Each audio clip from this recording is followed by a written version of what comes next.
And welcome back to the Constitutionals Podcast. I'm your host, Chad White.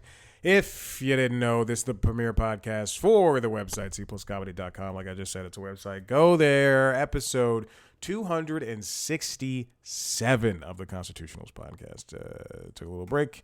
Now we're back talking about whatever's going on in the world of things. So here's the thought. I had roughly like 4 episodes of the show planned out, and then weeks would pass by, and I would go, all right, well, I guess I'll do it next. I guess I'll do it.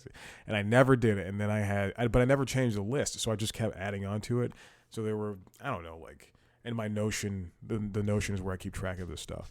I had like, let's say, like 20 lines of stories, and I just went, well, toss it out, move that to news time, toss it out, which news time is coming back at some point. But let's get on to the stories so I can go do something else that's not recording this stupid show. All right. This one comes from Billboard. Oh, jeez Louise. It's a Billboard Pro article, and now I got to go behind the paywall. I'm freaking get a thing. God. Okay, let's do another one for now. Let's talk about streaming services. Actually, no. Let's talk about Drew Barrymore. So if you didn't hear, we are back from the... Hey, come here. We are back from strikes. The writer strikes have been is over, and now we are back and enjoying the world of late night again. I just recorded Late Night Lately. Fantastic. I did definitely just talk about this story kind of, but I want to now I can talk about it a little bit more in form over here. So this comes from Variety, written by Elizabeth Wagmeister. Drew Barrymore had a simpler way out of this mess. Daytime hosts could lose their shows if they don't work during the strike. Now, if you don't know, a couple of weeks ago, before the strike officially ended, Drew Barrymore, sure, people like Drew Barrymore, Bill Maher, which we'll get to him in a second. I think Sherry Shepherd and some other, and The Talk and things, and shows like that, Kelly and Mark, they were all going to come back. Because 4 out of the last 5 of them I just named, except for Bill Maher, are all daytime shows, technically. So The Talk, I don't believe, uses writers, whereas, and I don't think Kelly and Mark do, but don't quote me on that. Whereas Drew's show, the Drew Barrymore show, does.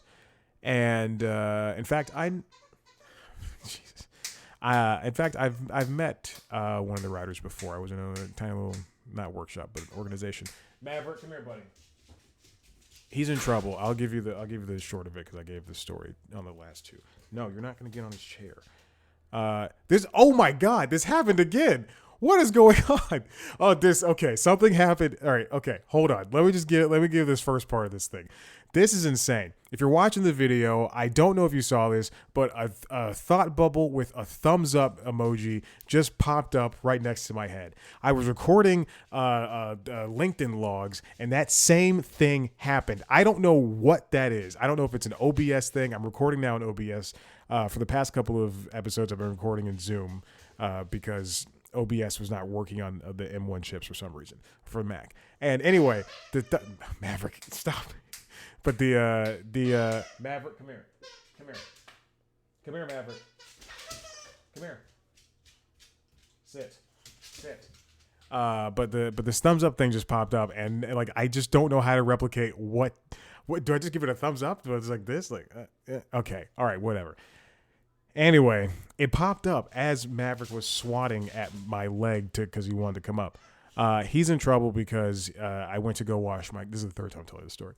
I came home from work, took him out to pee, left him out of his crate because he's been locked up all day. Went to go wash my car, which is downstairs. And Maverick, hey, Maverick, come here. Maverick, come here. Went to go. Hey, stop, sit, lay down. Went to go wash my car downstairs. And I was gone for 20, 30 minutes. Came back upstairs, and he had destroyed a boxing glove and a training mask, elevation mask, which is what I use. I swear to God, if he presses on that thing one more time, if he squeaks one more time, I'm recording the most listened to podcast. Literally every single time. Oh my God.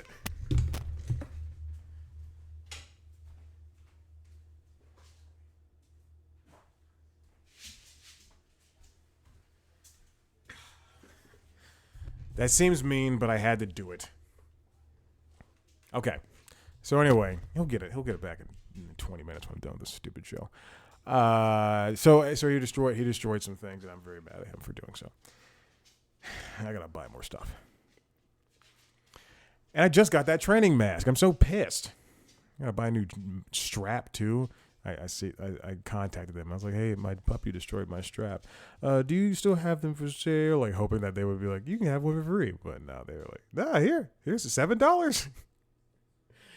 Okay, so anyway, what was I talking about? Oh, so Drew Barrymore's show is, hey, off the couch. Come here, Maverick. Come here, buddy. Jesus Christ, he has the most energy in the world right now. So Drew's show, people were in particular mad at coming back. Let's get to the Bill Maher of it all. Bill Maher, his show requires writers. His show is technically a late night show, but there's two routes I think that Drew and Bill were talking about. If you listen to Late Night lately, I talk about this too. But there's two routes that the two of them are going down that I feel as though that they're kind of talking about. Whereas Drew's show, she was coming back for a reason we'll talk about in a second, but she was coming back, to get people back to work. Sans the writers, so they're going to do the show without any written segments or anything. Oh, I forgot to mention something in the last episode that I meant to, or in the last show that I meant to talk about, which I'll talk about here. But oh god, now he's chewing on my socks. He'll be 1 in 2 weeks. And I have at least like another year and a half of him being this crazy and wild and rambunctious. Anyway, but it's oh god, the video slowed down. Oof, dropped frame rates.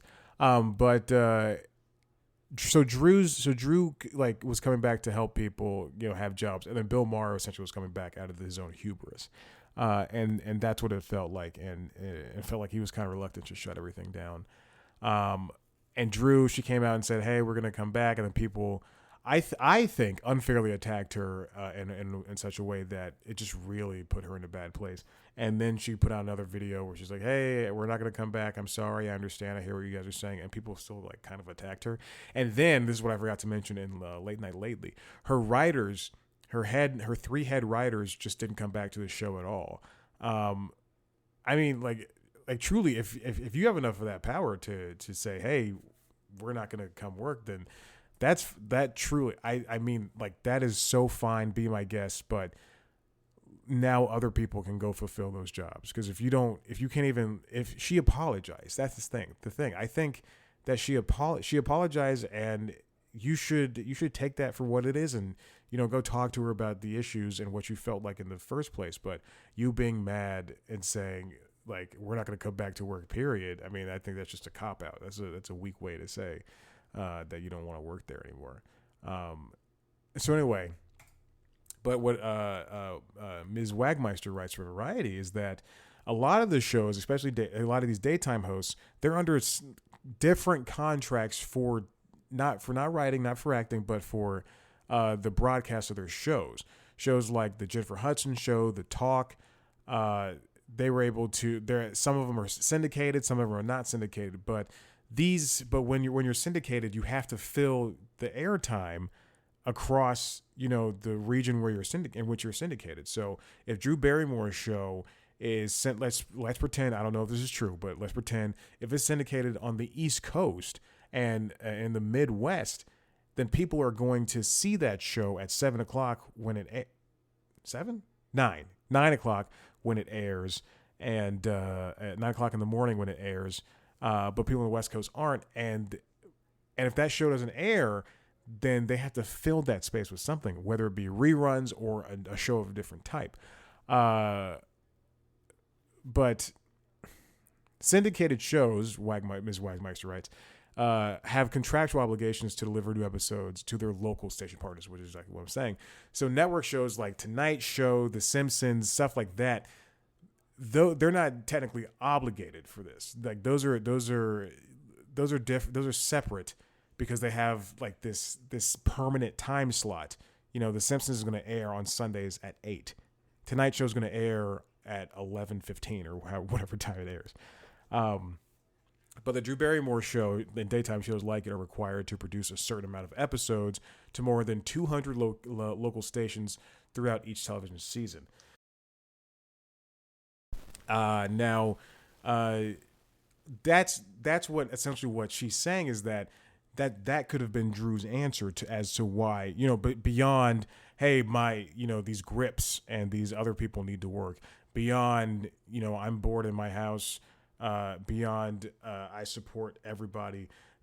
She could have just been like, hey, we have to deliver 35 weeks of shows and we've only hit 15 this year, and we still need to do the last 20.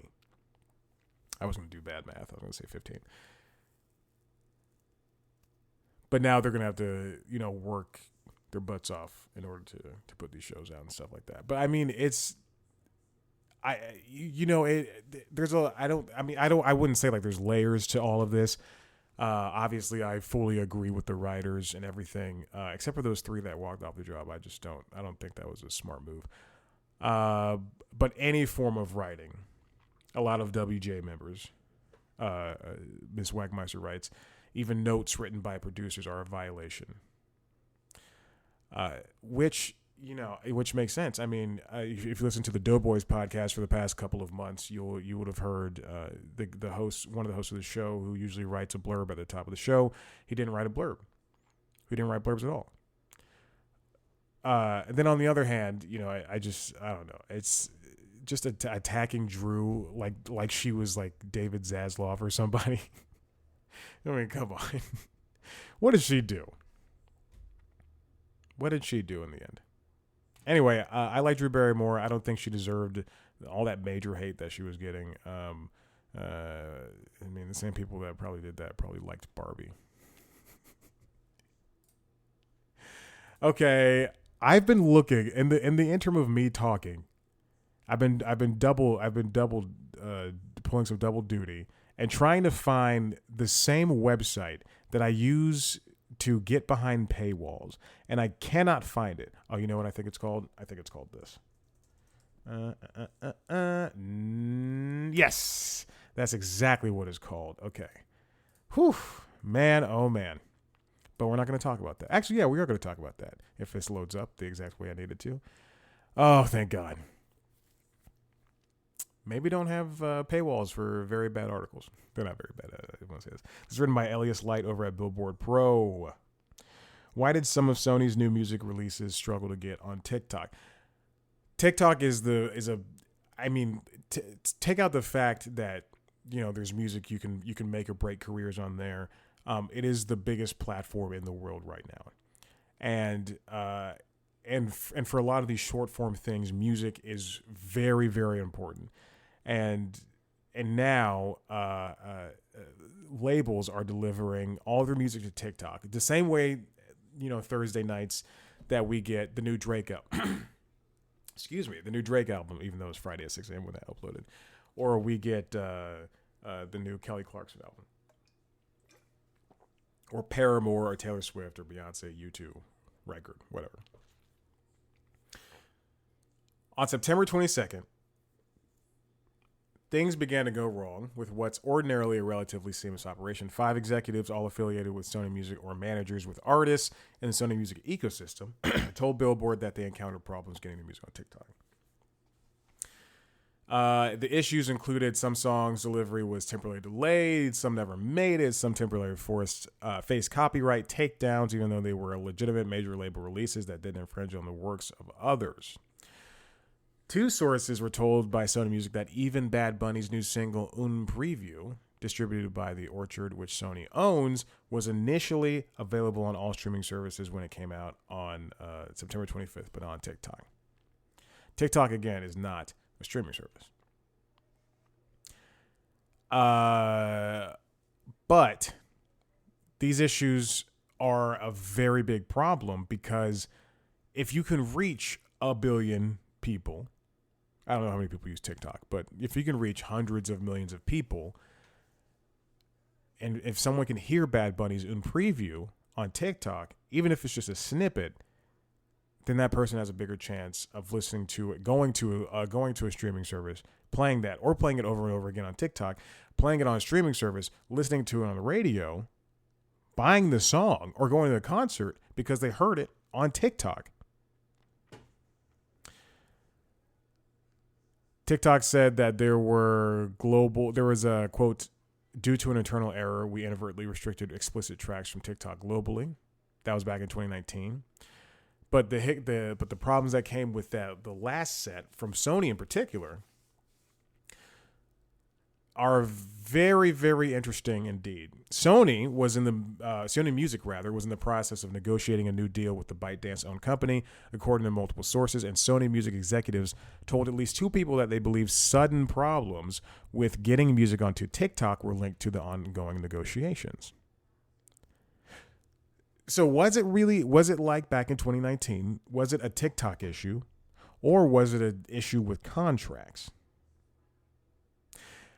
TikTok has a lot of power when it comes to being who they are now. I mean, TikTok, again, let's take this back to the streaming world. Like Netflix, they don't have to tell numbers. They can just say, hey, you guys are doing great. We have this much money, and you should believe us. That's why we're the best. But if you're going to give, if there's this situation of you're negotiating a contract, and there's suddenly the company you're negotiating with is having issues, then the problem really does look like it is you are doing something to do this. I mean, this is what happens when you have monopolies. This is why it stinks when Elon Musk says, and I don't use as a non-Twitter user, but it stinks when Elon Musk is like, we're going to charge people to use Twitter, and we're going to let all the bad people back on, and we're going to and just keep adding on things that just don't make sense in the end. We're going to charge you for a blue check. We're going to change it to X, which is not really the same thing, but yeah.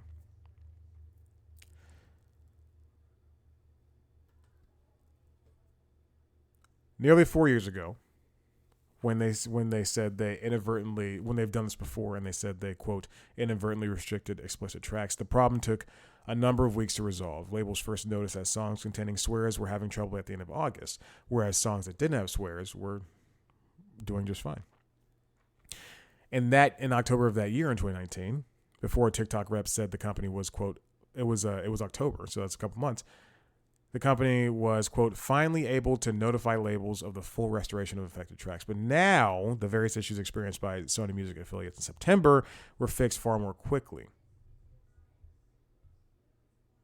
So where does that put TikTok in that kind of world? All right, let's talk about these other things. The rest of this is going to involve rearranging the stories, streaming services. So I'll kind of mix these up into almost one story. Not one story, but the rest of the time we have here together. Todd Spangler over at Variety. He writes, Max is number one streamer for overall satisfaction, while Netflix falls to 6th place. This is from a survey from the Whip Media's 2023 Satisfaction Report. So take it as you will. I've never heard of Whip Media.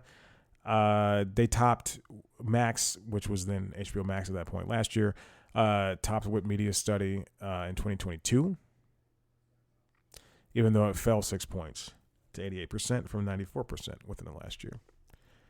Hulu was number 2, Disney Plus number 3.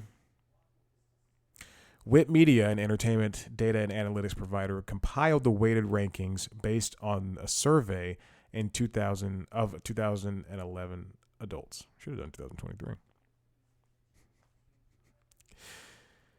Netflix was second overall in 2021, then dropped to 4th in 2022, and now it's in 6th in 2023.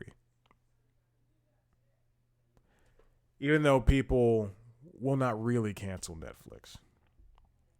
I mean, look at me. I don't think I think the last time I canceled was, let's see, I've had it since high school. We were off it for a little bit. Then we got back on because I wanted DVDs, and I think the Blockbuster near us closed. Yeah, so I think I've had it for I've had Hulu the longest. When it was free. God, I miss those days. But probably like, 15 plus years, maybe. How old am I? 30? So that means, I definitely had it. I definitely had Netflix longer than 15 years. Wow. I would venture to say since I was 12 or 13, maybe. Yeah. I remember like getting DVDs in the mail for the first time. Man. Anyway. Overall, WIT Media's 2023 survey found that satisfaction among the top tier streaming platforms is on a decline, while mid-tier services, top tier is Netflix, Disney Plus, Max. Mid-tier is like Apple Plus, Apple TV Plus, Hulu, Peacock, Prime Video, and Paramount Plus, rose in overall satisfaction due to improvements in content quality, variety, and product value. So if you're looking in terms of the numbers in the rankings right now, it goes Max, Hulu, Disney Plus, Apple TV Plus, Paramount Plus, Netflix, Prime Video, and Peacock, which has surged ahead, which is insane. Like if you look, Peacock in 2021 was 62%, then it grew to 68%, and now it's at 74%. The satisfaction rate is very increasing for Peacock. Good for them. I think the local news bump really did it for them. Where if you paid $10 a month, I think you get local news. Also, I truly 2 weeks ago, my Peacock was set to end. I had a year subscription for $20 last year, and it was set to end, and I was ready to go cancel it. And then that day, I looked at it, and it was like, "Hey, $20 for another year," and like it didn't ask. It just said $20 for another year, $20 for another year, stay. And I went, "Oh, okay." So now I still have Peacock, which is great. But they got rid of Law and Order Vanilla for some reason, and I still had like 6 episodes left in that season of the last season that just aired. I like to watch them all in order. All in order, Law and Order. That's the name of the episode. Additional survey findings: Max also leads in satisfaction subscription for the quality of original content, variety of original content, and perceived value for the service. Now, Max most recently, and I'm not saying this because I worked there, they have surprised me. Even though I knew this was coming ahead of time, there's a new CNN news beta where you can watch some live shows and some other content that they're doing streaming on the service. So they have a news section, which they should have done a long time ago. And then there's now introduced a sports section that is dubbed Bleacher Report Sports, which I think is a bad title, but they have the Bleacher Report brand. And until February, it's going to be free for everybody. I think it's going to be $7 after the fact. But you also, until February, you get live games from MLB, NHL, MLB, MLS. So that's cool. You get all the major sports in America.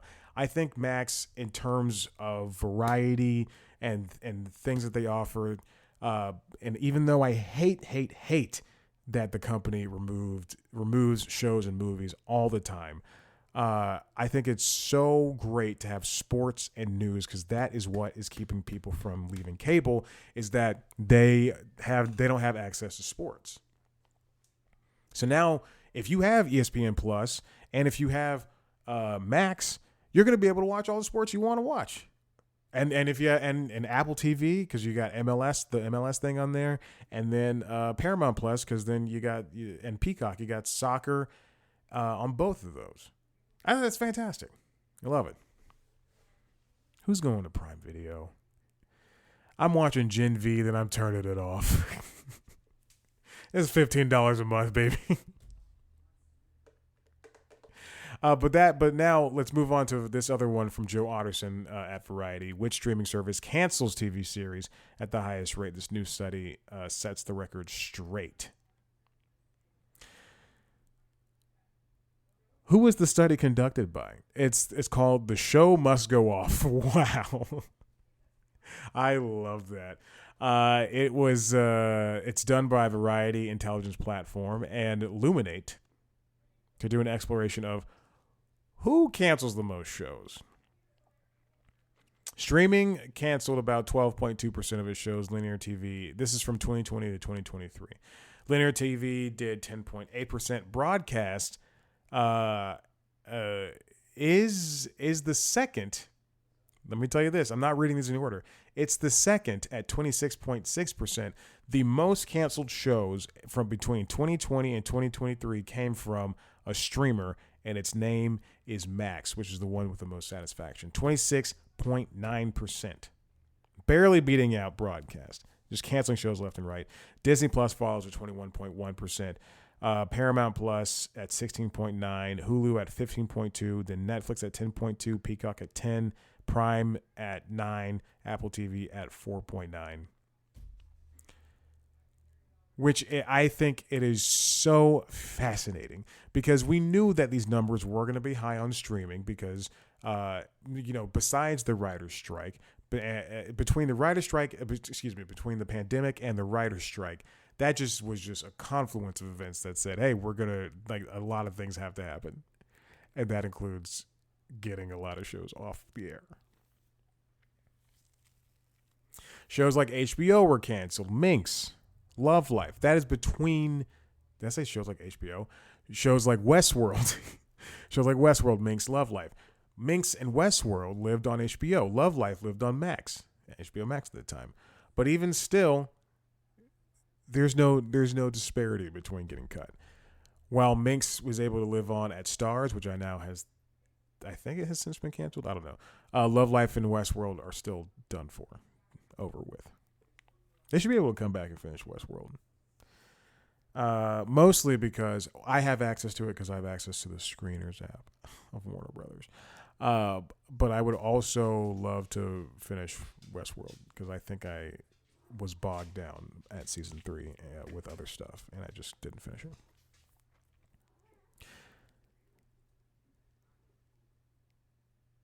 Now that we know which shows cancel which, they have a nifty, I can't read the report. Never mind. Now, continuing on off of that, we've got the little cat's rubbing her head. This comes from Hollywood Reporter. Winston Cho writes, does Disney's management of Hulu and ESPN violate antitrust laws? A judge weighs in. We're this age of antitrust. Hulu is owned by Disney. Disney is trying to buy out Comcast's percentage points of Hulu. At one point, Hulu was owned by Fox Broadcasting, Comcast, Disney, and NBC. And then, that is Comcast. So it was owned by 3 companies. And they were all putting their shows on there, and then now they want their own streaming services. And now Disney's trying to get Hulu. Probably at some point, these kids are just defying me. Nova, get off the table. Hey. Okay, it's whatever. Who cares? But now there's a proposed class action that took aim against Disney's ownership of Hulu and also ESPN, which is cable's most expensive channel controlled by Disney that's widely regarded as a driver of price hikes for consumers over the past decades. And by price hikes, they mean things for like cable. A federal judge found that the company must face allegations in said lawsuits. It's not a lawsuit. The lawsuit was filed last year by YouTube TV subscribers because the short of it is that YouTube TV and Hulu with Live TV and other streaming cable platforms have had their prices bolstered and boosted because of what these YouTube TV subscribers say is Disney doing that. They said since Disney acquired a majority stake in Hulu in 2019, prices for live streaming pay TV have shot up, according to the complaint, which noted that the trend was led by Hulu with Live TV at that point in time, which makes sense because I remember at that time Hulu went up and then it kind of opened the door for YouTube TV to go up. And my friend and I, as we split YouTube TV, every time they go up, we're like, ugh, do we really want to pay, $35 or $33 each or $35 each? I think that's what it is. The thrust of the claims were focused on inflated prices passed on to consumers through contractual agreements with competitors. By that, they mean for a company like Viacom, I think they require $10 per head in order to put BET and VH1 and MTV on your cable provider. Which is what I'm going to refer to these as from now on. I think they call it streaming pay TV. I'm just going to say cable, whatever. Internet cable. And so yeah, so that's what they're doing. Mandating them to carry ESPN as part of the cheapest bundle they offer, and the imposition of so-called most favored nation clauses, which ensure that ESPN affiliates' fees negotiated with any given competitor represent an industry-wide price floor, which means that the same prices you paid to watch the Mets on Monday Night Baseball in New York would be the same prices you paid to watch them in the middle of Iowa, in a small town Iowa. While a judge said that these terms could harm consumers, it was noted that they likely don't constitute violations of antitrust law, since they do, quote, not state a cognizable injury to competition. However, Disney's infrastructure is concluded and agreements have produced barriers to entry to support plaintiffs' claims. To enter live streaming pay TV market, a company must enter into enough carriage agreements with cable providers to secure a critical mass of channels. In that scenario, Disney would be incentivized not to do business with that firm, since doing so would undercut its position in the market, according to the order. So the question isn't, does Disney have to stand up to this? Do they have to pay attention to it? I think in the end, it is what are they going to say, and how will they skirt around it? Let's take a step back, look at Apple. Apple didn't want to do USB-C on their products. And then slowly but surely over the past couple of years, I'm pointing to my iPad, USB-C on my iPad Pro, and then subsequently the iPad Air, and then USB-C on the Mac products, which I have an M1 Mac Mini over here. Whereas, I have this Lenovo Yoga 900 from, I don't know, 6 or 7 or 8 years ago, and even though it's broken right here, you can see a USB-C port right there. And I mean, look how old this thing is. This is the second generation Yoga, I believe. And it's got this stupid watch hinge. I mean, it's still a very sleek laptop, but it's got USB-C. And then my phone has USB-C. It's got a stylus too, baby. You like the stylus? You want to do the stylus? Huh? You hear that click? And then my mouse and my keyboard both have USB-C. We're moving towards a one cable future, but Apple didn't want to do that. So for a lot of their products, like the Power Beats Pros, which I have to charge with Lightning. And then iPhones for the longest time still had Lightning. And then the EU passed this legislation that said, hey, let's just do one thing to combat e-waste. And then Apple was trying to get around that. But in the end, they had to.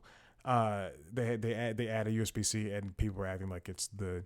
Like if you're like a technology fan, you're like, this is good because USB-C is great. And then if you don't know technology, like I do work with, there was an anchor at CNN, where I currently work, and they were complaining about, this is getting so specific, but they were complaining about, they got the new iPhone 15, and then this person was like, there's no cable there's only a cable in the box, and no brick. So I had to go buy a brick. Like, it's ridiculous. Like USB-C, who uses this? And I was sitting over there with a USB-C battery charging my iPad and my phone going, it's me, baby. I'm your worst nightmare. So this competition thing, it's the same thing people are saying about Microsoft and Blizzard. Microsoft buying Blizzard, and then people, PlayStation people being mostly PlayStation itself, the company, being concerned that they're not going to get Call of Duty anymore, or the next game, Starfield. Even that's kind of true, but Starfield will be on PS5 at some point. But that concern that there's going to be this monopoly of TV, of cable things. I think in order for that to happen, a large part of that, a large swath, has to be that people subscribe to Hulu with live TV. And last I checked, and this is not to sound like an asshole or anything, but the last I checked is that YouTube TV was the leading provider for streaming pay TV. So that would there would have to be a real threat from Hulu with live TV, which I'm not saying that they're not number two, because they probably are, but then the next thing of that is, has Disney been bullying people with ESPN, saying we're the number one sports network? And they are. We're the number one sports network. You're going to want us on Charter Spectrum. And if you don't like this, if you don't sign this next contract, then we will go black. Like, we will go black. Oh, ESPN is not going to go black. First of all, I'm going to stop right there. I'm not going to go off on that. So would that be how that would happen in the end? Yeah, I don't know. I want to see this go to trial. I mean, I guess that's the only answer to this. I want to see this go to trial, and I do want to see how this plays out for both. I mean, not for the one side with the YouTube TV people, where I see where they're coming from, where those plaintiffs are coming from, but I definitely want to see where Disney is where they put themselves in this pantheon, because that is something. Like, let's look at, I'm reading the HBO book Tinderbox, the book about HBO's rise. At no point, and I'm still in the early years of that book, but at no point are they going, you're going to want us on your cable package, or else, nobody's going to watch you, because HBO is that add-on. Showtime is the add-on. With ESPN, they're saying, put us in the base, put us in the basic cable package, and we're going to charge you a buttload, and we don't care how you get that money, but we're going to charge you a buttload because people are going to want to watch us. They're going to want to watch Monday Night Football and Sunday Night Baseball and college sports. Disney has that power, and I would love to see them answer to that. Listen, if you like what you heard here, head to the website, simplescomedy.com. I got to end the show, where you can watch me and listen to me talk to famous people. Who are the last people I just talked to? I just talked to Kat Solon. That's one person. Craig Robinson, Claudia O'Doherty, Judah Miller, Luke Moniz, Kurt Fuller. Oh, God, I'm just left and right talking to famos. And you want to see a video version of the show, youtube.com/comedy. You can follow us on social media, TikTok, Facebook, Twitter, Instagram, at Chad Black White, at C Plus Comedy. Rate, review, subscribe. Tell your friends about it. And this is the end of the episode. I'm going. Bye.